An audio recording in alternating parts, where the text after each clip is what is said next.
Kalender liturgi 8 Oktober 2021. Bacaan pertama diambil dari Yoel 1 ayat 13 sampai 15 dan ayat 2 dan Yoel 2 ayat 1 sampai 2. Hari Tuhan yang gelap gulita dan kelam kabut. Pembacaan dari kitab Yoel. Hai para imam, kenakanlah pakaian kabung dan mengeluhlah. Merataplah hai para pelayan mesbah. Masuklah, bermalamlah dengan memakai kain kabung. Hai para pelayan Allahku, sebab sudah lama di rumah Allahmu tiada kurban sajian dan kurban curahan. Adakanlah puasa yang kudus, maklumkanlah perkumpulan raya, kumpulkanlah para tua-tua dan seluruh penduduk negeri ke rumah Tuhan Allahmu dan berteriaklah kepada Tuhan. Wahai, hari itu sungguh hari Tuhan sudah dekat. Datanglah seperti hari pemusnahan dari Yang Maha Kuasa. Tiuplah sangkakala di Sion dan berteriaklah di gunungku yang kudus. Biarlah gemetar seluruh penduduk negeri. Sebab hari Tuhan datang, sebab hari itu sudah dekat. Suatu hari gelap gulita dan kelam kabut. Suatu hari berawan dan kelam pekat. Seperti fajar di atas gunung-gunung, terbentang suatu bangsa yang banyak dan kuat. Yang serupa itu tidak pernah ada sejak purbakala dan tidak akan ada lagi sesudah itu turun-temurun pada masa yang akan datang.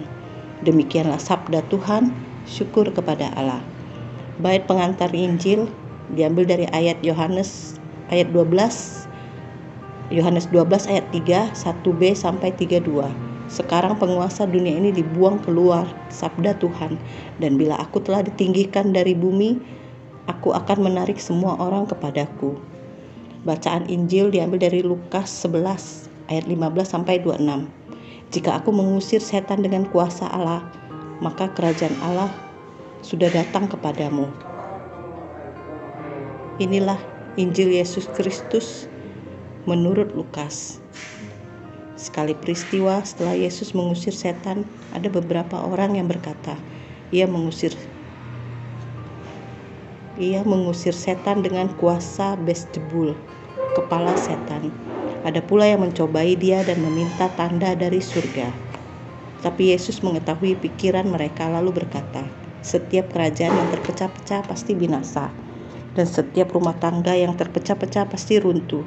Jika iblis juga terbagi-bagi dan melawan dirinya sendiri, bagaimana mungkin kerajaannya dapat bertahan? Sebab kalian berkata bahwa aku mengusir setan dengan kuasa Beelzebul. Jadi, jika aku mengusir setan dengan kuasa Beelzebul, dengan kuasa apakah pengikut-pengikutmu mengusir setan? Sebab itu merekalah yang akan menjadi hakimmu. Tetapi jika aku mengusir setan dengan kuasa Allah, maka sesungguhnya kerajaan Allah sudah datang kepadamu. Apabila seorang yang kuat dan bersenjata lengkap menjaga rumahnya, amanlah segala miliknya. Tetapi jika seorang yang lebih kuat daripadanya menyerang dan mengalahkannya, maka orang itu akan merampas perlengkapan senjata yang diandalkannya dan akan membagi-bagikan rampasannya. Barang siapa tidak bersama aku, ia melawan daku, dan barang siapa tidak mengumpulkan bersama aku, ia mencerai-beraikan. Apabila roh jahat keluar dari manusia, ia mengembara ke tempat-tempat yang tandus mencari perhentian, dan karena tidak mendapatnya, ia berkata, aku akan kembali ke rumah yang telah kutinggikan itu. Maka pergilah ia dan mendapati rumah itu telah bersih, tersapu, dan rapi teratur. Lalu ia keluar dan mengajak 7 roh lain yang lebih jahat daripadanya, dan mereka masuk dan tinggal di situ. Maka akhirnya keadaan orang itu lebih buruk daripada keadaannya semula. Demikianlah Injil Tuhan. Terpujilah Kristus. Renungan, kekuatan rohani melawan roh jahat. Terkait pengusiran roh jahat, ada banyak umat selalu bertanya, apakah roh jahat itu memang benar-benar ada, atau jangan-jangan itu buah dari ketakutan kita semata? Apa pandangan gereja Katolik terhadap fenomena eksorsisme? Kerap ada orang yang mengaku melihat roh jahat di sebuah ruangan, di balik lukisan, di tempat yang gelap, dan seterusnya. Gereja Katolik meyakini bahwa memang ada yang namanya roh jahat atau iblis atau setan. Mereka adalah makhluk yang menolak dan memberontak terhadap Tuhan, sehingga rohnya melayang-layang menjadi roh jahat.